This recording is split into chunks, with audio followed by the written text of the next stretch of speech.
Hello students, welcome to RH chemistry.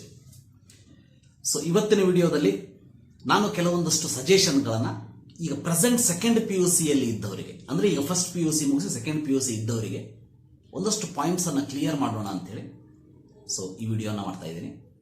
So ವಿಡಿಯೋನ ದಯವಿಟ್ಟು ಕೊನೆವರೆಗೂ ನೋಡಿ. ನಿಮಗೆ ಲೈಕ್ ಆದರೆ, if you not subscribe to my channel, please subscribe. In very short time I am going to start with, remember, chemistry all board plus CET NEET and JEE part. So subscribe and support. Yes, see, ಈಗ ನೀವು first P U C ಅನ್ನ complete ಮಾಡಿದ್ರಿ, result ಬಂತು, already second P U C admission ಕೂಡ ತಗೊಂಡಿದ್ದೀರಿ and you are eagerly waiting for when the college will start.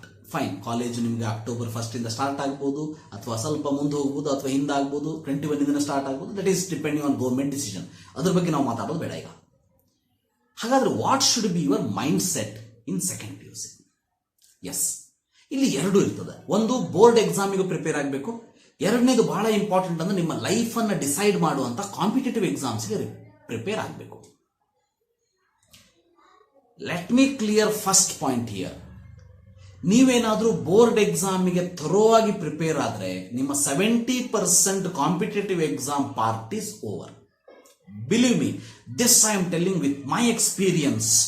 C, ಯಾರೋ ಒಂದು 2 ವರ್ಷ ಪಿ ಯು ಸಿಯಲ್ಲಿ ಓದಿ ಚಲೋ ಮಾರ್ಕ್ಸ್ ತೆಗೆದನ್ನ ಯಾರೋ ಎಕ್ಸ್ಪ್ಲೇನ್ ಮಾಡೋದನ್ನ ಹೇಳ್ತಾ ಇಲ್ಲ ನಾನು. From 12 years I am teaching and I am in this field teaching the CET, NEET, JEE and board exam portions for the PUC first year and second year for the Karnataka students. I am talking about this. ನಾನು ಬಹಳಷ್ಟು ಜನ students ಅನ್ನು ನೋಡಿರ್ತೀನಿ, ಅದಕ್ಕೆ ಒಂದಷ್ಟು suggestion ಕೊಡ್ತೀನಿ, correct ಆಗಿ ಕೇಳಿಸ್ಕೊಳ್ಳಿ. S, ಈಗ ಬೋರ್ಡ್ ಎಕ್ಸಾಮ್ ಪ್ರಿಪೇರ್ ಆಗಬೇಕು, ಕಾಂಪಿಟೇಟಿವ್ ಎಕ್ಸಾಮ್ ಪ್ರಿಪೇರ್ ಆಗಬೇಕು, ರೈಟ್? ಹೇಗಾಗಬೇಕು ಹಾಗಾದ್ರೆ? ಸಿ, ಬೋರ್ಡ್ ಎಕ್ಸಾಮಿಗೆ ನೀವೇನಾದ್ರು ತರುವಾಗಿ ಪ್ರಿಪೇರ್ ಆದ್ರೆ ನಿಮ್ಮ ಕಾಂಪಿಟೇಟಿವ್ ನಾ ಹೇಳಿದಿಲ್ಲ 70% ಓವರ್, ಇನ್ನು 30% ಎಕ್ಸ್ಟ್ರಾ ಎಫರ್ಟ್ ಏನ್ ಹಾಕಬೇಕು ಅದನ್ನ ಹಾಕ್ಬಿಟ್ರೆ ಕಾಂಪಿಟೇಟಿವ್ ಎಕ್ಸಾಮ್ ಕ್ಲಿಯರ್ ಆಗ್ಬಿಡುತ್ತೆ. Let me tell you one thing. Board ಎಕ್ಸಾಮ್ದಲ್ಲಿ ನೀವು 100 to 100 ತಗೊಂಡ್ರು ಕೂಡ ಕಾಂಪಿಟೇಟಿವ್ ಎಕ್ಸಾಮ್ದಲ್ಲಿ ಚಲೋ ಮಾರ್ಕ್ಸ್ ತೆಗಿತೀರಿ ಅಂತ ಗ್ಯಾರಂಟಿ ಇಲ್ಲ, ಗೊತ್ತಿರಲಿ. That is not the condition. ಯಾಕಂದ್ರೆ ಬೋರ್ಡ್ ಎಕ್ಸಾಮ್ದಲ್ಲಿ ಏನಾಗ್ತದೆ, ಲಾಸ್ಟ್ 1 month ಇದ್ದಾಗ ಕುತ್ಕೊಂಡು ಓದಿದ್ರು ಕೂಡ ನಿಮ್ ಮಾರ್ಕ್ಸ್ ಜಾಸ್ತಿ ಬಿಟ್ಟಿರ್ತದೆ. But competitive ಎಕ್ಸಾಮ್ದಲ್ಲಿ ಹಾಗಾಗೋದಿಲ್ಲ. ಅಲ್ಲಿ ನಿಮ್ಮ ಬೇಸಿಕ್ಸ್ ಸ್ಟ್ರಾಂಗ್ ಇರಬೇಕು, ಅಪ್ಲಿಕೇಶನ್ ಲೆವೆಲ್ ಗೊತ್ತಿರಬೇಕು, ಒಂದು ಪ್ರಾಬ್ಲಮ್ ಕೊಟ್ಟರೆ ಶಾರ್ಟ್ ಕಟ್ ಅಲ್ಲಿ ಮಾಡೋದು ಗೊತ್ತಿರಬೇಕು. ಬಟ್ ಥಿಯರಿಯಲ್ಲಿ ಆಗಲ್ಲ. ನೀವು ಅದನ್ನ ಫಾರ್ಮುಲಾ ಬರೀಬೇಕು, ಸಬ್ಸ್ಟಿಟ್ಯೂಷನ್ ಮಾಡಬೇಕು, ಯೂನಿಟ್ ಬರೀಬೇಕು, everything should be written. Derivation step by step ಬರಬೇಕು. ಇಲ್ಲಿ ಕಾಂಪಿಟೇಟಿವ್ ಎಕ್ಸಾಮ್ದಲ್ಲಿ ನಿಮ್ಗೆ ಡೆರಿವೇಶನ್ ಯಾರು ಕೇಳೋದಿಲ್ಲ, ಲಾಸ್ಟ್ ಎಕ್ಸ್ಪ್ರೆಷನ್ ಗೊತ್ತಿರಬೇಕಷ್ಟೇ. See, that is the difference between competitive and board exam. First ನಿಮ್ಮ ಬೋರ್ಡ್ ಎಕ್ಸಾಮ್ ಬಗ್ಗೆ ಮಾತಾಡ್ತೀನಿ. ಸಿ, ಬೋರ್ಡ್ ಎಕ್ಸಾಮ್ ಅಂತ ಬಂದಾಗ ರಿಮೆಂಬರ್, ಒಂದು ಟಾರ್ಗೆಟ್ ಅನ್ನು ಫಿಕ್ಸ್ ಮಾಡ್ಕೊಳ್ಳಿ. ಇಷ್ಟು ಪರ್ಸೆಂಟೇಜ್ ಅನ್ನ ನಾನು ಮಾಡಬೇಕು ಸರ್. ನಾವು ಹೇಗೆ ಫಿಕ್ಸ್ ಮಾಡ್ಕೋಬೇಕು ಅಂತಂದ್ರೆ, based on your previous experiences. ನಿಮ್ಮ 10th ಅಲ್ಲಿ ನೀವು ಎಷ್ಟು ಮಾಡಿದ್ರಿ, ಫಸ್ಟ್ ಪಿ ಯು ಸಿಲಿ ಎಷ್ಟು ಮಾಡಿದ್ರಿ, ಎಷ್ಟು ಮಾಡುವಂತ ಎಬಿಲಿಟಿ ನಿಮಗಿತ್ತು. ಏನಾಗ್ತದೆ, 10th ಅಲ್ಲಿ 95 ಮಾಡಿರ್ತೀರಿ, ಫಸ್ಟ್ ಪಿ ಯು ಸಿ ಬಂದಾಗ ಒಂದೇ ಸಲ 75 ಆಗ್ಬಿಡ್ತು. ಬಟ್ ಅಟ್ ಲೀಸ್ಟ್ 90 ಮಾಡುವಂತ ಎಬಿಲಿಟಿ ನಿಮ್ಮಲ್ಲಿ ಇತ್ತು. But you are not utilise that one. ಯಾಕಂದ್ರೆ ಏನಾಯ್ತು, ಫಸ್ಟ್ ಪಿ ಯು ಸಿಗೆ ಬಂದಾಗ, 10th ಮುಗಿಸಿ ಬಂದಾಗ ಅಟ್ಮಾಸ್ಫಿಯರ್ ಚೇಂಜ್ ಆಯ್ತು, ಫ್ರೆಂಡ್ಸ್ ಗ್ರೂಪ್ ಚೇಂಜ್ ಆಯ್ತು, ಅಲ್ಲಿ ಆಗುವಂತ ಆಕ್ಟಿವಿಟೀಸ್ ಚೇಂಜ್ ಆಯ್ತು, ಅಲ್ಲಿ ಕಲಿಸುವಂತ ಮೆಥಡ್ಗೆ ಅಡ್ಜಸ್ಟ್ ಆಗೋದಕ್ಕೆ ಸ್ವಲ್ಪ ಟೈಮ್ ಬೇಕಾಯ್ತು. ಇದರ ಜೊತೆ ನಮಗೆ ಅಟ್ರಾಕ್ಷನ್ಸ್ ಬೇರೆ ಕಡೆ ಹೋಯಿತು. ಸಿಲೆಬಸ್ಗಿಂತ ಹೊರಗಡೆ ಕ್ಲಾಸ್ ಅಲ್ಲಿ ಯಾರಿದ್ದಾರೆ, ಹೇಗಿದ್ದಾರೆ ಅನ್ನೋದ್ರ ಬಗ್ಗೆ ನಮ್ಮ ಅಟ್ರಾಕ್ಷನ್ ಜಾಸ್ತಿ ಆಯ್ತು. ಬಿಟ್ರೆ ಸಿಲೆಬಸ್ ಬಗ್ಗೆ ಕಡಿಮೆ ಆಯ್ತು. ಅದಕ್ಕೆ ಪರ್ಸೆಂಟೇಜ್ 95 ಇಂದ 75 ಆಯ್ತು. ಈಗ ಕುತ್ಕೊಂಡು ಥಿಂಕ್ ಮಾಡಿರ್ತೀರಿ, ಆ ಎಲ್ಲ ಮಿಸ್ಟೇಕ್ಸ್ ಅನ್ನು ನಾನು ಕರೆಕ್ಷನ್ ಮಾಡ್ಕೋಬೇಕು, ನನ್ನ ಮುಂದಿನ ಒಂದು second P U C best ನಾನು ಮಾಡಿ ತೋರಿಸಬೇಕು ಅಂತೇಳಿ. ಅವಾಗ ಅದಕ್ಕೆ ಹೇಳ್ತಾ ಇದ್ದೀನಿ, ಈಗ 75 ಆಗಿದೆ ಅಂದ್ರೆ 80 ಟಾರ್ಗೆಟ್ ಇಟ್ಕೋಬೇಕಂತೇನಿಲ್ಲ. ನಿಮ್ಮ 10th ಪರ್ಸೆಂಟೇಜ್ 95 ಇತ್ತಂದ್ರೆ ಅಟ್ ಲೀಸ್ಟ್ 90 ಎಬೋ ಇಟ್ಕೊಳ್ಳಿ, ಅಟ್ ಲೀಸ್ಟ್ 95 ಇಟ್ಕೊಳ್ಳಿ, ಏನು ಪ್ರಾಬ್ಲಮ್ ಇಲ್ಲ. But my suggestion is fix a target, very very important. ಯಾಕಂದ್ರೆ ನಮಗೆ ನಮ್ಮ ಮುಂದೆ ಒಂದು ಗುರಿನೇ ಇಲ್ಲ ಅಂತಂದ್ರೆ ಅದನ್ನ ಸಾಧಿಸಬೇಕು ಅನ್ನೋ ಒಂದು ಮೂಡ್ ಬರೋದು ಹೇಗೆ ಮನಸ್ಸಲ್ಲಿ, ಹೌದಾ? ಅದಕ್ಕೆ ಹೇಳ್ತಾ ಇದ್ದೀನಿ, ಫಿಕ್ಸ್ ಯುವರ್ ಟಾರ್ಗೆಟ್. ನಾನು ಈ ವರ್ಷ ಸೆಕೆಂಡ್ ಪಿ ಯು ಸಿಯಲ್ಲಿ ಇಷ್ಟು ಪರ್ಸೆಂಟೇಜ್ ಮಾಡಬೇಕು. ಸಿ, ಈಗ ನೀವು 90% ಮಾಡಬೇಕು ಅಂತ ಇಟ್ಕೊಂಡಿರ್ತೀರಿ. ಈಗ ನೆಕ್ಸ್ಟ್ ಯೂನಿಟ್ ಟೆಸ್ಟ್ ಕಾಲೇಜಲ್ಲಿ ಆಗ್ತದೆ, 35 ಮಾರ್ಕ್ಸ್ ಪೇಪರ್ ಬರ್ತದೆ, ಅದರಲ್ಲಿ 10 ಮಾರ್ಕ್ಸ್ ನೀವು ಸ್ಕೋರ್ ಮಾಡಿದ್ರೆ ನಿಮ್ಮ ಒಂದು ಗುರಿ ಕಡೆ ನಿಮ್ಮ ಒಂದು ಗಮನ ಇಲ್ಲ ಅಂತ ಅರ್ಥ. ಅಟ್ಲೀಸ್ಟ್ 25 ಆರ್ ಸ್ಕೋರ್ ಮಾಡಬೇಕಾ, so that you can improve and you can reach that to 90, 92, 95 like that. So board ಎಕ್ಸಾಮಿಗೆ ಒಂದು ಟಾರ್ಗೆಟ್ ಅನ್ನು ಫಿಕ್ಸ್ ಮಾಡ್ಕೊಳ್ಳಿ. That will give you more energy and some driving force to achieve that particular target. ಆ target fix ಮಾಡ್ಕೊಂಡ್ಮೇಲೆ ಮನೆಯಲ್ಲಿ ಅದನ್ನು ಬರೆದಿಟ್ಕೊಳ್ಳಿ. Hostel ಇದ್ರೆ hostel ಗೋಡೆ ಮೇಲೆ ಅದನ್ನು ಬರೆದಿಟ್ಕೊಳ್ರಿ. I want to get a percentage of 92, 93, 95, 90, at least 80, 75, whatever it may be. But ಆ ಟಾರ್ಗೆಟ್ ನಿಮ್ಮ ಕಣ್ಣು ಮುಂದೆ ಇರಲಿ, ಅದು ಯಾವಾಗಲೂ ನಿಮಗೆ ಕಾಣಿಸ್ತಾ ಇರಲಿ. ಆವಾಗ ನಿಮ್ಮ ಮನಸ್ಸಿಗೆ ಒಂದು ಶಕ್ತಿ ಬರ್ತದ, ಒಂದು ಉತ್ಸಾಹ ಬರ್ತದ ಮಾಡೋದಕ್ಕೆ. ನಿಮಗೆ ನೀವು ಅದನ್ನ ಅನ್ಕೋತಾ ಇರಿ ಅವಾಗ ನಾ ಇದನ್ನ ಮಾಡಬೇಕು, ಇಷ್ಟು ಮಾಡಬೇಕು ಅಂತೇಳಿ. ಅವಾಗ ನಿಮಗೆ ಸೆಲ್ಫ್ ಮೋಟಿವೇಶನ್ ಸಿಗ್ತದೆ, ನಾ ಮಾಡಬೇಕು ಅಂತೇಳಿ. ಸೊ ಅದಕ್ಕೆ ಒಂದು ಟಾರ್ಗೆಟ್ ಅನ್ನ ಫಸ್ಟ್ ಫಿಕ್ಸ್ ಮಾಡ್ಕೊಳ್ಳಿ. ಫಿಕ್ಸ್ ಮಾಡ್ಕೊಂಡ್ಮೇಲೆ ಯಾವ ರೀತಿ ಓದಬೇಕು ಅಂತ ನಿಮ್ಮ ಕಾಲೇಜ್ ನೋಟ್ಸ್ ಅಂತ ಓದಿರ್ತೀರಿ. Addition to the textbook ಅನ್ನ ಕರೆಕ್ಟ್ ಆಗಿ ಓದಿ. That is very very important point. ನಿಮ್ಗೆ ಓನ್ಲಿ ಪಾಸಿಂಗ್ ಅಷ್ಟೇ ಬೇಕಾ? ಪಾಸಿಂಗ್ ಪ್ಯಾಕೇಜ್ ಅಂತ ಬರ್ತದ. ಕೆಮಿಸ್ಟ್ರಿಯಲ್ಲಿ ನಾನಿದ್ದೀನಿ, ಡೋಂಟ್ ವರಿ ಅಬೌಟ್ ದಟ್, ಎಲ್ಲ ಕೊಡ್ತೀನಿ. ಬಟ್ ನಿಮ್ಮ ಟಾರ್ಗೆಟ್ ಸ್ವಲ್ಪ ಜಾಸ್ತಿ ಇದ್ರೆ, ಈಗ 70 ಮಾರ್ಕ್ಸ್ ಥಿಯರಿ ಇದ್ರೆ 60 ಸ್ಕೋರ್ ಮಾಡಬೇಕು, 65 ಅಬೌವ್ ಸ್ಕೋರ್ ಮಾಡಬೇಕು ಅಂದ್ರೆ ಇಟ್ ಈಸ್ ನಾಟ್ ಇನಫ್. ಅದಕ್ಕೆ NCERT ಅನ್ನು ಓದಲೇಬೇಕು. NCERT ನ ಪಾಯಿಂಟ್ ಟು ಪಾಯಿಂಟ್ ಓದಿ. 1 ಮಾರ್ಕ್ಸ್ ಕ್ವಶನ್ ನಿಮ್ಗೆ ಅದರಿಂದ ಕೇಳಿರ್ತಾರೆ. ಸೊ NCERT ನೀವು ಏನಾದರೂ ಕರೆಕ್ಟ್ ಆಗಿ ಓದಿದ್ರಿ ಅಂತಂದ್ರೆ it will help you enormously to your competitive exams. No doubt in it. ಅದಕ್ಕೆ NCERT very very important. You have to read thoroughly. ಒಂದು ಸಾರಿ ನಿಮ್ಮ ಚಾಪ್ಟರ್ ಕಾಲೇಜಲ್ಲಿ ಕಂಪ್ಲೀಟ್ ಆದ್ಮೇಲೆ ಅಥವಾ ಆನ್ಲೈನ್ ಕ್ಲಾಸ್ ತಗೋತಾ ಇದ್ದಲ್ಲಿ ಕಂಪ್ಲೀಟ್ ಆದ್ಮೇಲೆ you have to read NCERT. Remember, you are in second PUC. ಗೊತ್ತಿರಲಿ, ನನಗೆ ಟೈಮ್ ಇಲ್ಲ ಸರ್ ಅನ್ನೋದು ಆನ್ಸರೇ ಅಲ್ಲ. I hate that statement. Time ಇಲ್ಲ ಅನ್ನೋದು ಹೇಳೋಕೆ ಇಲ್ಲ. ನೀವು daily at least you have to read. If your college is from 9 to 5, you have to read at least 4 hours whenever there is a college. ಯಾಕಂದ್ರೆ ಕಾಲೇಜಲ್ಲಿ ಒಂದಷ್ಟು ಕವರ್ ಆಗಿರ್ತದೆ. Whenever there is holidays like Sunday, if you don't have college, then you have to read a minimum of 8 hours to achieve something in science. ನಿಮ್ಗೆ ಅನಿಸ್ತದ ಯಾರೋ ನಿಮ್ಮ friend arts ಮಾಡ್ತಾ ಇದ್ದವನು, ಕಾಮರ್ಸ್ ಮಾಡ್ತಾ ಇದ್ದವನು ಎಷ್ಟು ಎಂಜಾಯ್ ಮಾಡ್ತಾ ಇದ್ದಾನೆ, ನಾನು ಯಾಕೆ ಇಷ್ಟು ಮಾಡ್ಲಿಕ್ಕೆ ಆಗ್ತಾ ಇಲ್ಲ. Remember that.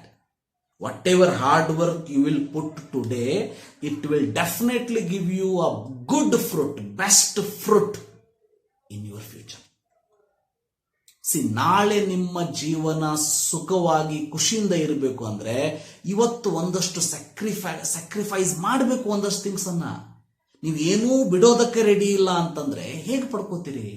It is not possible my dear students. ಅದಕ್ಕೆ ಹೇಳ್ತಾ ಇದ್ದೀನಿ, ನೀವೇನಾದರೂ ಕೊಟ್ರೆ ನಿಮಗೇನಾದರೂ ಬರ್ತದೆ. ಅದಕ್ಕೆ you have to utilise your time in the proper way. That is for board exam. ಬಹಳ ಸಿಂಪಲ್. ಬೋರ್ಡ್ ಎಕ್ಸಾಮ್ ನೀವು NCERT ಓದಿದ ಮೇಲೆ ಆ ಚಾಪ್ಟರ್ ಇಂದ ಪ್ರೀವಿಯಸ್ ಇಯರ್ ಕ್ವಶನ್ಸ್ ಯಾವ್ಯಾವ್ದು ಕೇಳಿದಾರೆ ಅನ್ನೋದನ್ನ ನೋಡಿ. ಪ್ರೀವಿಯಸ್ ಇಯರ್ ನ ಪರ್ಫೆಕ್ಟ್ ಮಾಡಿ. ನಿಮ್ಗೆ ಪ್ರೀವಿಯಸ್ ಇಯರ್ ಇಂದ 55 ಮಾರ್ಕ್ಸ್ ಕವರ್ ಆಗಿಬಿಡ್ತದೆ. ಇನ್ ರಿಮೈನಿಂಗ್ 15 ಮಾರ್ಕ್ಸ್ NCERT ಓದಿರ್ತೀರಿ, ನೋಟ್ಸ್ ಓದಿರ್ತೀರಿ. You are very much nearer to 70, no doubt in it. That is for board. Second thing is for competitive exams. Competitive exams ಅಂತ ಬಂದಾಗ ನಾನು ಇಷ್ಟು ಜನ students ಅನ್ನ ನೋಡ್ತೀನಿ. ಎವ್ರಿ ಇಯರ್ ಅರೌಂಡ್ 1600 ಸ್ಟೂಡೆಂಟ್ಸ್ ಅನ್ನ ನಾವು ಟ್ರೈನ್ ಮಾಡಿರ್ತೀವಿ. 95% of them they will not have any clarity. It's very sad to say. ಅವರಿಗೆ ಕ್ಲಾರಿಟಿ ಅನ್ನೋದೇ ಇಲ್ಲ. ಕೇಳಿ ನೋಡಿರ್ಬೇಕಾದ್ರೆ ನಿಮ್ಮ ಸೀನಿಯರ್ಸ್ ಅವರು CETನೂ ಪ್ರಿಪೇರ್ ಆಗಿರ್ತಾರೆ, ನೀಟು ಪ್ರಿಪೇರ್ ಆಗಿರ್ತಾರೆ, JEEನೂ ಪ್ರಿಪೇರ್ ಆಗಿರ್ತಾರೆ, ಎಲ್ಲದನ್ನೂ ಪ್ರಿಪೇರ್ ಆಗಿರ್ತಾರೆ. ನಾನು ಕೇಳೋದು ಇಷ್ಟೇ, ನೀವೇನಾದ್ರೂ ಒಂದು ಯಾವುದನ್ನ ಮಾಡಬೇಕು ಅನ್ನೋ ತಲೆಯಲ್ಲಿ ಫಿಕ್ಸ್ ಮಾಡ್ಕೊಂಡ್ರೆ ನಿಮ್ಮ ಎಷ್ಟೋ ಸ್ಟ್ರೆಸ್ ಕಡಿಮೆ ಆಗ್ತದೆ. ಯಾವ ರೀತಿ ಅನ್ನೋದನ್ನ ಹೇಳ್ತೀನಿ ಮುಂದೆ. ಬಹಳ ಸಿಂಪಲ್. ಬೋರ್ಡ್ ಎಕ್ಸಾಮ್ ಆದ್ಮೇಲೆ ನೀವು ಕರ್ನಾಟಕ ಸ್ಟೂಡೆಂಟ್ಸ್, ನಾನು AFMC, AIMS, JIPMER ಇವ್ರ ಬಗ್ಗೆ ಮಾತಾಡ್ತಾ ಇಲ್ಲ, ಬಿಟ್ಸ್ಯಾಟ್ ಬಗ್ಗೆ ಮಾತಾಡ್ತಾ ಇಲ್ಲ. ಮೇನ್ಲಿ 3 ಎಕ್ಸಾಮ್ ಬಗ್ಗೆ ಕಾನ್ಸಂಟ್ರೇಟ್ ಮಾಡ್ತಾರೆ ಈಚ್ ಅಂಡ್ ಎವ್ರಿ ಕಾಲೇಜ್. ಒಂದು ಬೋರ್ಡ್ ಆಯ್ತು. ಈಗ CET, second one NEET, third one JEE. ಯಾವ್ಯಾವುದಕ್ಕಂತ ಒಂದ್ಸಲ ಕ್ವಿಕ್ ಆಗಿ ಹೇಳ್ಬಿಡ್ತೀನಿ. CET ಅಂತ ತಗೊಂಡ್ರೆ ಇಲ್ಲಿ ಕವರ್ ಆಗೋದು ನಿಮ್ಮ engineering in Karnataka. All colleges comes under CET. Addition to that BSc Agri, veterinary, forestry, then B pharma, D pharma, ಇವೆಲ್ಲ ಕವರ್ ಆಗ್ತದೆ. That is under CET. ನಿಮಗೇನಾದ್ರೂ ಕರ್ನಾಟಕದಲ್ಲೇ ನಾನು ಇಂಜಿನಿಯರಿಂಗ್ ಮಾಡ್ತೀನಿ, ಹೊರಗೆ ಹೋಗೋದಕ್ಕೆ ನಾನು ರೆಡಿ ಇಲ್ಲ, ನಮ್ಮ ಮನೆಯನ್ನ ಬಿಟ್ಟು ನಾನು ಹೊರಗೆ ಹೋಗೋದು ರೆಡಿ ಇಲ್ಲ ಅಂತಿದ್ರೆ, why you are putting your head in to JEE exam? ಯಾಕಂದ್ರೆ JEE ಅಂತ ಬಂದಾಗ, ಜಾಯಿಂಟ್ ಎಂಟ್ರೆನ್ಸ್ ಎಕ್ಸಾಮಿನೇಷನ್ ಬಂದಾಗ, remember that is useful for only NITs, IITs. IIT ಅದು ಅಡ್ವಾನ್ಸ್ ಕ್ಲಿಯರ್ ಆಗ್ಬೇಕು ನಿಮ್ದು. ಇನ್ನು JEE ಮೇನ್ ಚಲೋ ಸ್ಕೋರ್ ಬಂತಂದ್ರೆ NITs. NIT ಕರ್ನಾಟಕದಲ್ಲಿ ಇರೋದು ಒಂದೇ, ದಟ್ ಈಸ್ ಸೂರತ್ಕಲ್ ಅಲ್ಲಿ, ಮಂಗಳೂರು. ಸೊ ಅದು ಒಂದು. ಅದನ್ನು ಬಿಟ್ಟು ಬೇರೆ ಹೊರಗಡೆ ನೀವು ಹೋಗೋದಕ್ಕೆ ರೆಡಿ ಇದ್ದೀರಾ? JEE ಅಡ್ವಾನ್ಸ್ ಅನ್ನ ಟ್ರೈ ಮಾಡೋದಕ್ಕೆ ರೆಡಿ ಇದ್ದೀರಾ? Yes, go for JEE. ಅದು ಬಿಟ್ರೆ CET is enough for you. Fix your target under CET. JEE ಅಲ್ಲಿ ಹಾಕುವಂತಹ ಒಂದಷ್ಟು ಎಫರ್ಟ್ ಅನ್ನ ನೀವು CET ಅಲ್ಲಿ ಹಾಕಿದ್ರೆ you will get less than 1000, less than 500 ranks. Government seat ಅಲ್ಲಿ ಮತ್ತೆ ವಿತ್ ಸ್ಕಾಲರ್ಶಿಪ್ ಕಲಿತೀರಿ ನೀವು. ಸೊ ಕ್ಲಾರಿಟಿ ಇಟ್ಕೊಳ್ಳಿ. ಈಗ ನೀಟ್ ಅಂತ ಬಂದಾಗ ನಿಮಗೆ ಹೆಲ್ಪ್ ಆಗೋದು ಒಂದು medical, dental, BHMS, BAMS, Unani etcetera. ಒಬ್ಬ ಸ್ಟೂಡೆಂಟ್ ಇರ್ತಾನೆ, ನೀ ಏನ್ ಮಾಡ್ತೀವ ಅಂತ ಕೇಳಿದ್ರೆ ನಾನು ಇಂಜಿನಿಯರಿಂಗ್ ಮಾಡ್ತೀನಿ ಸರ್ ಅಂತ ಹೇಳ್ತಾನೆ. ಮತ್ತೆ ಯಾವ ನೀಟ್ ಎಕ್ಸಾಮ್ ಕಟ್ಟಿದ್ದೀವಿ ಅಂದ್ರೆ ಎಸ್ ಸರ್ ನೀಟ್ ಎಕ್ಸಾಮ್ ಬರಿತಾ ಇದ್ದೀನಿ ಅಂತ ಹೇಳ್ತಾನೆ. ಅಂದ್ರೆ ವಾಟ್ ಅ ಡೈಲೆಮಾ ಅಂತ. ನಿಮಗೆ ಕ್ಲಿಯಾರಿಟಿನ ಇಲ್ಲ. ಈಗ ನಿಮ್ಮ ಒಂದು ತಲೆಯಲ್ಲಿ ನಾನು ಮೆಡಿಕಲ್ಲೇ ಮಾಡಬೇಕು ಅಂತ ಇದೆ, ಫೈನ್. ಅಂದ್ರೆ ನೀವು JEE ಎಕ್ಸಾಮ್ ಯಾಕೆ ಬರೀತೀರಿ? ಬರೀರಿ, ಬಟ್ ಮ್ಯಾಥ್ಸ್ ಅನ್ನ ಆ ಲೆವೆಲ್ ತನಕ ಯಾಕೆ ಪ್ರಿಪೇರ್ ಆಗ್ತೀರಿ ಅಂತ ಅನ್ನೋದು ನಾನು. ಅದನ್ನ ನೀವು ಬಯಾಲಜಿಗೆ ಹಾಕ್ಬೋದಿತ್ತ? Very clear. CET ಅಂತ ಅಂದಾಗ PCM ಬರೀತೀರಿ, PCMB ಬರೀತೀರಿ, ಹೌದಾ? ಅದನ್ನ ಕಾಮನ್ ಆಗಿ ಎಲ್ಲರೂ ಬರೀತೀರಿ, ಇರಲಿ. ಈ ನೀಟ್ ಅಂಡ್ JEE ಅಂತ ಬಂದಾಗ ನೀಟು PCB ಇರ್ತದೆ. ನೀವೇನಾದ್ರೂ ನೀಟ್ ಅನ್ನ ಆಪ್ಟ್ ಇವತ್ತೇ ಮಾಡ್ಕೊಂಡ್ರಿ ಅಂತ ಅನ್ಕೊಡ್ರಿ, ನಾನು ಏನೇ ಆಗ್ಲಿ, ಜಗತ್ ಏನಾದ್ರೂ ಆಗೋಗ್ಲಿ, ನಾನು ಮಾತ್ರ MBBS ಇಲ್ಲ ಡೆಂಟಲ್ಲೇ ಮಾಡಬೇಕಿಲ್ಲ, BAMS BHMS ಮಾಡಬೇಕು. ಇದಿಷ್ಟು ಫಿಕ್ಸ್ ಆದ ನಿಮ್ಮ ತಲೆಯಲ್ಲಿ. ಮೊದಲು ಅದನ್ನ ಹೇಳಿದ್ನಲ್ಲ, ಟಾರ್ಗೆಟ್ ಅದೇನಾದ್ರೂ ಇತ್ತು ಅಂತಂದ್ರೆ scoring good marks in NEET and getting government college is not at all a big deal. ಇಷ್ಟು ಇದ್ಮೇಲೆ ಇಷ್ಟೇನಾದ್ರೂ ಇದ್ರೆ PCB ಮೂರನ್ನ ಅಪ್ ಟು ಕಾಂಪಿಟೇಟಿವ್ ಎಕ್ಸಾಮ್ ಯಾವುದೇ ಲೆವೆಲ್ಗೆ ಬೇಕಾದ್ರೂ ಪ್ರಿಪೇರ್ ಆಗಿ, ಮ್ಯಾಥ್ಸ್ ಅನ್ನ ಓನ್ಲಿ ಬೋರ್ಡ್ ಎಕ್ಸಾಮ್ ಪ್ರಿಪೇರ್ ಆಗ್ಬೋದಲ್ವಾ? ಆದ್ರೆ ನೀವೇನ್ ಮಾಡಿದ್ರಿ, ಮ್ಯಾಥ್ಸ್ ಅನ್ನು ಆ ಲೆವೆಲ್ಗೆ ಪ್ರಿಪೇರ್ ಆಗ್ಲಿಕ್ಕೆ ಹೋದ್ರಿ, JEE ಲೆವೆಲ್ಗೆ. ಯಾಕಂದ್ರೆ JEE ಬರೆಯೋರಿ, ಮತ್ತೆ PCBನ ನೀಟ್ ಲೆವೆಲ್ಗೆ ಪ್ರಿಪೇರ್ ಆಗ್ಲಿಕ್ಕೆ ಹೋದ್ರಿ. ಅಂದ್ರೆ ನಿಮ್ಮ ಒಂದು ಕಾಲನ್ನ ಒಂದು ದೋಣಿ ಒಳಗೆ, ಇನ್ನೊಂದು ಕಾಲನ್ನ ಇನ್ನೊಂದು ದೋಣಿ ಒಳಗೆ, ಆ ನದಿ ಒಳಗೆ ಹೊಂಟಿದಿರಿ. ದಡ ಮುಟ್ಟೋದು ಬಹಳ ಡಿಫಿಕಲ್ಟ್, ಗೊತ್ತಿರಲಿ ಮೈ ಡಿಯರ್ ಸ್ಟೂಡೆಂಟ್ಸ್. ಎರಡೂ ಕಾಲನ್ನ ಒಂದು ದೋಣಿಯಲ್ಲಿ ಇಟ್ಕೊಂಡು ಹೋದವರೇ ದಡ ಮುಟ್ತಾರೋ ಇಲ್ಲ ಗ್ಯಾರಂಟಿ ಇರೋದಿಲ್ಲ. ಅಂತದ್ರಲ್ಲಿ ಎರಡೆರಡು ದೋಣಿಯಲ್ಲಿ ನಿಮ್ಮ ಎರಡೆರಡು ಕಾಲನ್ನು ಇಟ್ಕೊಂಡು ಮುಂತ ಹೋಗ್ತೀರಿ ಅಂತಂದ್ರೆ ನಿಮ್ಮಂತ ಫೂಲ್ಸ್ ಯಾರು ಇರೋದಿಲ್ಲ, ಗೊತ್ತಿರಲಿ. ಅದಕ್ಕೆ ಹೇಳ್ತೀನಿ, ಈಗ ನೋಡಿ, JEE ಮಾಡ್ತೀನಿ ಅಥವಾ ಇಂಜಿನಿಯರಿಂಗ್ ಮಾಡ್ತೀನಿ, PCM, CETನು PCM ಏನ, JEEನು PCM ಏನ. ಸೊ PCM ಅನ್ನ to the JEE advance level ಬೇಕಾದ್ರೆ ಓದ್ಕೊಂಡು ಹೋಗ್ರಿ ನೀವು. ಬಟ್ ಬಯಾಲಜಿನ ಓನ್ಲಿ ಬೋರ್ಡ್ ಎಕ್ಸಾಮಿಗೆ ಅಷ್ಟೇ ಓದ್ತೀರಿ, ಹೌದಾ? ಓನ್ಲಿ ಬೋರ್ಡ್ ಎಕ್ಸಾಮಿಗೆ ಅಷ್ಟೇ ಓದ್ತೀರಿ. ರಿಮೆಂಬರ್, ಎಷ್ಟು ನಿಮ್ಮ ಒಂದು ಸ್ಟಡಿ ಮಾಡುವಂತ ಒಂದು ಸ್ಟ್ರೆಸ್ ಕಡಿಮೆ ಆಯ್ತು ಯೋಚನೆ ಮಾಡಿ. ಇಲ್ಲ ನೀವು ಬಯಾಲಜಿ ನೀಟ್ ಲೆವೆಲ್ ತನಕ ಓದ್ತೀರಿ, ಅದೇ ರೀತಿ ಮ್ಯಾಥ್ಸ್ ಅನ್ನು JEE ಲೆವೆಲ್ ತನಕ ನೋಡ್ತೀರಿ, ರೈಟ್? ಲಾಸ್ಟಿಗೆ ಆ ಕಡೆ ನೀಟ್ ಎಕ್ಸಾಮ್ ಸ್ಕೋರು ಚಲೋ ಆಗೋದಿಲ್ಲ, ಈ ಕಡೆ JEE ಎಕ್ಸಾಮ್ ಸ್ಕೋರು ಚಲೋ ಆಗೋದಿಲ್ಲ, ಫೈನ್. ನಾವು ಬಹಳಷ್ಟು ಜನರ ಸ್ಟೂಡೆಂಟ್ಸ್ ಇದನ್ನ ಕೇಳಿ ನೋಡಿದೆ, ಅಲ್ಲಪ್ಪ ನೀನು ಇಂಜಿನಿಯರೇ ಮಾಡ್ಬೇಕಂತ ಇದ್ದೀಯ, ಹೌದಾ? ಹಾಗಾದ್ರೆ ನೀಟ್ ಎಕ್ಸಾಮ್ ಯಾಕೆ ಬರೀತಾ ಇದೆಯಾ? ಒಂದು ಸ್ಟೂಡೆಂಟ್ಸ್ ಒಂದಷ್ಟು ಒಪಿನಿಯನ್ ನೋಡಿ ಹೇಗೆ ಹೇಳ್ತಾರೆ, ಸರ್ ನೀಟ್ ಸಿಕ್ಕರೆ ನೀಟ್ ಮಾಡಿ MBBS ಇಲ್ಲ ಡೆಂಟಲ್ ಮಾಡ್ತೀನಿ, JEE ಚಲೋ ಆಯ್ತಾ ಅಥವಾ CET ಚಲೋ ಆಯ್ತಾ ಇಂಜಿನಿಯರಿಂಗ್ ಮಾಡ್ತೀನಿ. ಯಾವುದಕ್ಕೂ ನಮಗೆ ಒಂದು ಅಪಾರ್ಚುನಿಟಿ ಇರಲಿ ಅಂತ ಸರ್ ನಾನು ಎರಡೂ ಬರಿತಾ ಇದ್ದೀನಿ, ಎರಡೂ ಸಿಗ್ಲಿಲ್ಲ ಅಂದ್ರೆ ಏನ್ ಮಾಡ್ತೀಯಪ್ಪ ಅಂತ ಕೇಳಿದ್ರೆ, ಸರ್ ಯಾವುದು ಇಲ್ಲ ಅಂದ್ರೆ ನಾನು I am going to do degree ಅಂತ ನಾವನಿಗೆ ಅದೇ ಕೇಳಿದ್ದೀನಿ, ಡಿಗ್ರಿನೇ ಮಾಡ್ಬೇಕಂತ ಇದ್ರೆ ಆ ಡಿಗ್ರಿ ಮಾಡ್ತೀನಿ ಅನ್ನೋದನ್ನ ತಲೆಯಲ್ಲಿ ಫಿಕ್ಸ್ ಮಾಡ್ಕೋ. ನಾನು ನೀಟ್ ಮಾಡ್ತೀನಿ ಅಂತಂದ್ರೆ ನೀಟ್ ಮಾಡೋದನ್ನ ತಲೆಯಲ್ಲಿ ಫಿಕ್ಸ್ ಮಾಡ್ಕೋ. JEE ಮಾಡ್ತೀನಿ ಅಂದ್ರೆ CET ಮಾಡ್ತೀನಿ, ಇಂಜಿನಿಯರಿಂಗ್ಗೆ ಹೋಗ್ಬೇಕು ಅಂತ ಇದ್ರೆ CET ಆರ್ JEE. ಬಯಾಲಜಿ ಬಗ್ಗೆ ಎಷ್ಟಾಗಿ ತಲೆ ಕೆಡಿಸ್ಕೋತೀರಿ, ಹೌದಾ? ಸೊ ಅದಕ್ಕೆ ಹೇಳಿದ್ದು, ಒಂದು ಕ್ಲಾರಿಟಿಯನ್ನು ಇಟ್ಕೊಳ್ರಿ. ಬೋರ್ಡ್ ಎಕ್ಸಾಮ್ ಅಂತ ಪ್ರಿಪೇರ್ ಆಗಿ ಆಗ್ತೀರಿ, NCERT ಬುಕ್ ಓದ್ತೀರಿ, ಪ್ರಿವಿಯಸ್ ಇಯರ್ ಕ್ವಶನ್ ಪೇಪರ್ ಮಾಡ್ತೀರಿ, ಇನಫ್. ಕಾಂಪಿಟೇಟಿವ್ ಎಕ್ಸಾಮ್ ಅಂತ ಬಂದಾಗ ಮೊದಲು ಕ್ಲಾರಿಟಿಯನ್ನು ಇಟ್ಕೊಳ್ಳಿ, ಏನು ಮಾಡಬೇಕು ಅನ್ನೋದನ್ನು ತಲೆಯಲ್ಲಿ ಇಟ್ಕೊಳ್ಳಿ. ಸೊ ನೀವು ನೀಟ್ ಮಾಡಬೇಕಾ, PCB best NEET level prepare ಆಗಿ, ಮ್ಯಾಥ್ಸ್ ಅನ್ನ ಬೋರ್ಡ್ ಲೆವೆಲ್ ಪ್ರಿಪೇರ್ ಆಗಿ, JEE ಅಥವಾ PCM ಇಂಜಿನಿಯರಿಂಗ್ ಮಾಡಬೇಕಾ, CET ಮಾಡಬೇಕಾ, PCM ಕರೆಕ್ಟ್ ಆಗಿ ಪ್ರಿಪೇರ್ ಆಗಿ, ಬಯಾಲಜಿಯನ್ನ JEE ಮಾಡಬೇಕು ಅಂದ್ರೆ PCM ಮಾಡ್ತೀರಿ, ಬಯಾಲಜಿಯನ್ನ ಬೋರ್ಡ್ ಎಕ್ಸಾಮ್ ಪ್ರಿಪೇರ್ ಆಗ್ತೀರಿ, ನೀಟ್ ಬೇಕಂದ್ರೆ PCB ಅನ್ನು ಪ್ರಿಪೇರ್ ಮಾಡ್ತೀರಿ, ಮ್ಯಾಥ್ಸ್ ಅನ್ನ ಬೋರ್ಡ್ ಎಕ್ಸಾಮ್ ಪ್ರಿಪೇರ್ ಆಗ್ತೀರಿ. ಎಷ್ಟು ನಿಮ್ಮ ಒಂದು ಸ್ಟ್ರೆಸ್ ಕಡಿಮೆ ಆಗ್ತದೆ ಗೊತ್ತಿರಲಿ. ಇದನ್ನ ನಾವು ಯಾರು ಸ್ಟೂಡೆಂಟ್ಸ್ ಇದ್ದಾಗ ನಮ್ಗೆ ಯಾರು ಹೇಳಲೇ ಇಲ್ಲ, ಅದಕ್ಕೆ ಹೇಳ್ತಾ ಇದ್ದೀನಿ, ತಲೆಯಲ್ಲಿ ಇಟ್ಕೊಳ್ಳಿ. ಅದಾದ್ಮೇಲೆ ಕಾಂಪಿಟೇಟಿವ್ ಎಕ್ಸಾಮ್ಗೆ ಹೇಗೆ ಪ್ರಿಪೇರ್ ಆಗಬೇಕಾಗಾದ್ರೆ ವೆರಿ ಸಿಂಪಲ್. ನಿಮ್ಮ ಬೋರ್ಡ್ ತರೋ ಇದ್ರೆ ನಾ ಹೇಳಿದ್ನಲ್ಲ 70% ಕವರ್ ಆಯ್ತು, ಇನ್ನು 30% ಕವರ್ ಮಾಡಬೇಕು. ಹೋದಲು ಮ್ಯಾಕ್ಸಿಮಮ್ ಸ್ಟೂಡೆಂಟ್ಸ್ ಮಾಡುವಂತ ಮಿಸ್ಟೇಕ್ಸ್ ಅನ್ನು ಹೇಳ್ತೀನಿ, ಕಿವಿಲ್ ಹಾಕೊಳ್ಳಿ. They will use hundreds of books. ಯಾರೋ ಒಬ್ಬ ಟೀಚರ್ನ ಕೇಳ್ತಾರೆ, ಪ್ರದೀಪ್ ಚಲೋ ಇದೆ ತಗೊಳ್ಳೋ, ಎಸ್ ಪ್ರದೀಪ್, ಅವತ್ತ ನೀವು ಹೋಗಿ ಪರ್ಚೇಸ್ ಮಾಡ್ಬಿಡೋದು. ಯಾರೋ ಒಬ್ಬ ದಿನೇಶ್ ಪಬ್ಲಿಕೇಶನ್ ಚಲೋ ಇದೆ ನೋಡಿ, ದಿನೇಶ್ ಪಬ್ಲಿಕೇಶನ್ ತಗೋಬಿಡು. ಯಾರೋ ಒಬ್ರು ಹೇಳ್ತಾರೆ errorless chemistry universal self score ಮಸ್ತ್ ಇದೆ ನೋಡೋ, ತಗೋ, ಅದನ್ನು ಪರ್ಚೇಸ್ ಮಾಡಿದೆ. Arihant publication is very good, yes ಅದನ್ನು ಪರ್ಚೇಸ್ ಮಾಡಿದೆ. MTG's ಬೆಸ್ಟ್ ಬುಕ್ ಯಾರೋ ಸೀನಿಯರ್ಸ್ ಹೇಳಿದ್ರು, ಅದನ್ನು ಪರ್ಚೇಸ್ ಮಾಡಿದ್ವಿ. ಹಾಗಾದ್ರೆ at the end of the year ಎಷ್ಟು ಬುಕ್ ಓದಿದೆಪ್ಪ ಅಂತಂದ್ರೆ ಯಾವ ಬುಕ್ ಅನ್ನು ಕಂಪ್ಲೀಟ್ ಮಾಡಿಲ್ಲ. ಇದು ಮ್ಯಾಕ್ಸಿಮಮ್ ಸ್ಟೂಡೆಂಟ್ ಮಾಡುವಂತಹ mistakes. My dear students, let me tell you, ಯಾವುದಾದ್ರೂ ಒಂದು ಬುಕ್ ಅನ್ನ, ಎಲ್ಲ ಬುಕ್ಸ್ ಚಲೋನೇ ಇದೆ, ಯಾವುದಾದ್ರೂ ಒಂದು ಬುಕ್ ಅನ್ನ ತಗೊಂಡು ಪರ್ಫೆಕ್ಟ್ ಆಗಿ ಆ ಒಂದು ಬುಕ್ ಅನ್ನ ಕಂಪ್ಲೀಟ್ ಮಾಡೋ ತನಕ ಬೇರೆ ಬುಕ್ ಅನ್ನ ನಾನು ರೆಫರ್ ಮಾಡೋದಿಲ್ಲ ಅನ್ನೋದು ಮನಸ್ಸಲ್ಲಿ ಗಟ್ಟಿ ಮಾಡ್ಕೊಳ್ಳಿ. ವೆರಿ ವೆರಿ ಇಂಪಾರ್ಟೆಂಟ್ ಪಾಯಿಂಟ್, ಗೊತ್ತಿರಲಿ.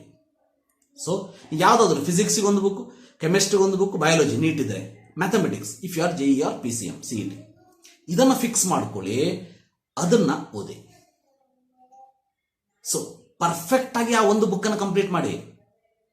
ಒಂದು ಬೆಸ್ಟ್ ಬುಕ್ ಅನ್ನ, ಕೆಮಿಸ್ಟ್ರಿ ನಾನೇ ರೆಫರ್ ಮಾಡ್ತೀನಿ ಯಾವ್ದಾದ್ರು ನೆಕ್ಸ್ಟ್ ಮುಂದಿನ ಒಂದು ವಿಡಿಯೋದಲ್ಲಿ.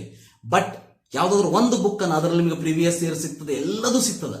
ಅಷ್ಟೊಂದು ಚಾಪ್ಟರ್ ವೈಸ್ ಸಿನಾಪ್ಸಿಸ್ ಓದಿ ಈಚ್ ಅಂಡ್ ಎವ್ರಿ ಕ್ವಶನ್ಸ್ ಅನ್ನ ನೀವು ಕರೆಕ್ಟ್ ಆಗಿ ಸಾಲ್ವ್ ಮಾಡ್ತಾ ಹೋದ್ರಿ ಅಂತಂದ್ರೆ definitely you will score very good marks in NEET or JEE or CET. ಇಲ್ಲಿ ನಾವು ಮಾಡ್ತಿರುವಂತ ತಪ್ಪಂತಂದ್ರೆ 10 ಬುಕ್ ರೆಫರ್ ಮಾಡ್ತೀವಿ, ಒಂದು ಬುಕ್ ಕಂಪ್ಲೀಟ್ ಮಾಡೋದಿಲ್ಲ. CETನೂ ಮಾಡೋರೆ, ನೀಟು ಮಾಡೋರೆ, JEEನೂ ಮಾಡೋರೆ, ಅದು ಯಾವುದೂ ಸಿಗ್ಲಿಲ್ಲ ಅಂದ್ರೆ ಡಿಗ್ರಿನೂ ಮಾಡೋರೆ ಇವರು. ಇಷ್ಟು ಡೈಲೆಮಾದಲ್ಲಿ ನೀವಿದ್ದಾಗ ಕ್ಲಾರಿಟಿ ಇಲ್ಲ ಅಂತಂದ್ರೆ remember my dear students, it is very difficult to achieve your goal. ಅದಕ್ಕೆ ಹೇಳ್ತಾ ಇದ್ದೀನಿ, ಒಂದು ಬುಕ್ ಅನ್ನು ಕರೆಕ್ಟ್ ಆಗಿ ರೆಫರ್ ಮಾಡಿ. That is very very important point, right? So ಕ್ಲಾರಿಟಿಯಿಂದ ಬೋರ್ಡ್ ಎಕ್ಸಾಮ್ ಪ್ರಿಪೇರ್ ಆದ್ರಿ, ಕಾಂಪಿಟೇಟಿವ್ ಎಕ್ಸಾಮ್ ಒಂದು ಬುಕ್ ಅನ್ನು ಕರೆಕ್ಟ್ ಆಗಿ ರೆಫರ್ ಮಾಡಿ, ಮತ್ತೆ ಕಾಲೇಜಲ್ಲಿ ನೋಟ್ಸ್ ಇದ್ದೇ ಇರ್ತದೆ, ಅದನ್ನು ರೆಫರ್ ಮಾಡ್ತೀರಿ. ಕಾಲೇಜಲ್ಲಿ ಟೀಚರ್ಸ್ ಏನು ಕಲಿಸ್ತಾರೆ ಅದನ್ನು ಫಾಲೋ ಮಾಡ್ತೀರಿ. ಒಂದು ಬುಕ್ ಅನ್ನು ಕರೆಕ್ಟ್ ರೆಫರ್ ಮಾಡಿ ಅದನ್ನ ಕಂಪ್ಲೀಟ್ ಮಾಡ್ಕೊಳ್ಳಿ. ಅದಾದ್ಮೇಲೆ ಇನ್ನೊಂದು ಬುಕ್ ಅನ್ನು ಓದಿ. ಡೈಲಿ ಒಂದು ಟೈಮ್ ಟೇಬಲ್ ಹಾಕೊಳ್ಳಿ. ಈಗ ನೀವು ಸೆಕೆಂಡ್ PUC ಇರೋಲ್ಲಿ ಪ್ರಾಬ್ಲಮ್ ಏನಂದ್ರೆ ಫಸ್ಟ್ PUC ಕಲ್ತಿರೋ ಒಂದಷ್ಟು ಕಾನ್ಸೆಪ್ಟ್ ಅನ್ನು ಮರ್ತು ಬಿಟ್ಟಿದ್ದೀರಿ, ಅದನ್ನ ರಿಕಾಲ್ ಮಾಡ್ಕೋಬೇಕಲ್ವಾ. ಅದಕ್ಕಾಗಿ ಡೈಲಿ ಇಷ್ಟು ಟೈಮ್ ನ ಫಸ್ಟ್ PUCಗೆ, ಇಷ್ಟು ಟೈಮ್ ನ ಸೆಕೆಂಡ್ PUCಗೆ ಇಡ್ತೀನಿ ಅನ್ನೋದನ್ನ ಫಿಕ್ಸ್ ಮಾಡ್ಕೊಳ್ಳಿ. Very very important that. First PUC ನೀವು ಪ್ರಿಪೇರ್ ಆಗಲೇಬೇಕು. ನೀಟ್ ಅಂತ ಅಂದಾಗ, JEE ಅಂತ ಅಂದಾಗ first PUC and second PUC almost equal percentage ಇರ್ತದೆ, ಗೊತ್ತಿರಲಿ. CET ಮಾತ್ರ 40 and 60, 60% second PUC, 40% first PUC. But JEE ನೀಟಲ್ಲಿ ಈಕ್ವಲ್ ಇರ್ತದೆ. ಅದಕ್ಕೆ ಫಸ್ಟ್ PUC ಕಾನ್ಸೆಪ್ಟ್ಗಳನ್ನು ಕೂಡ you have to completely thorough with it.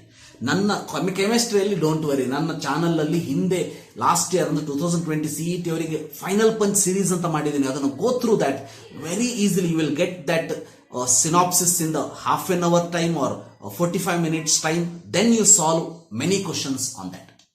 Synopsis ಅನ್ನ ಬಹಳ ಕ್ವಿಕ್ ಟೈಮ್ ಅಲ್ಲಿ ಕವರ್ ಮಾಡಿದ್ರಿ ಎಲ್ಲ chapters, first PUC and second PUC. Go through that. And if you are not subscribed, please subscribe and support. That is also very important for me. That will give you more energy. Remember, that will give us more energy. Yes, ಒಂದು daily ಒಂದು time table ಹಾಕೊಳ್ಳಿ.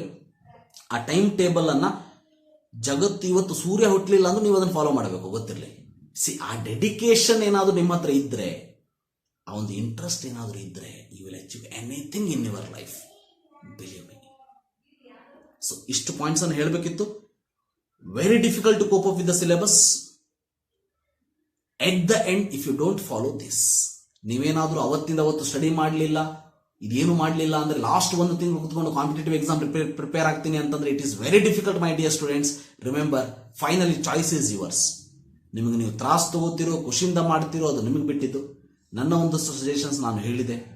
Board ಎಕ್ಸಾಮಿಗೆ NCERT plus your college notes, competitive ಎಕ್ಸಾಮಿಗೆ ನಿಮ್ಮ college preparation ಏನೇನು ಮಾಡ್ತಿರೋದು, plus remember ನೀವೇನಾದ್ರು tuition ಹೋಗ್ತಾ ಇದ್ರೆ ಅವ್ರದ್ದು ಮಟೀರಿಯಲ್, ಪ್ಲಸ್ ಒಂದು ರೆಫರೆನ್ಸ್ ಬುಕ್ ಅನ್ನು ಕರೆಕ್ಟ್ ಆಗಿ ಫಾಲೋ ಮಾಡಿ, ಪ್ಲಸ್ ಟೆಕ್ಸ್ಟ್ ಬುಕ್ ಅಂತ ನೀವು ಆಲ್ರೆಡಿ ಓದಿರ್ತೀರಿ. You have to read, remember that, right? In my channel, in a very short time I'm going to start with second PUC chemistry. Addition to that, remember CET, NEET and JEE classes also. Thank you for watching. Have a nice day.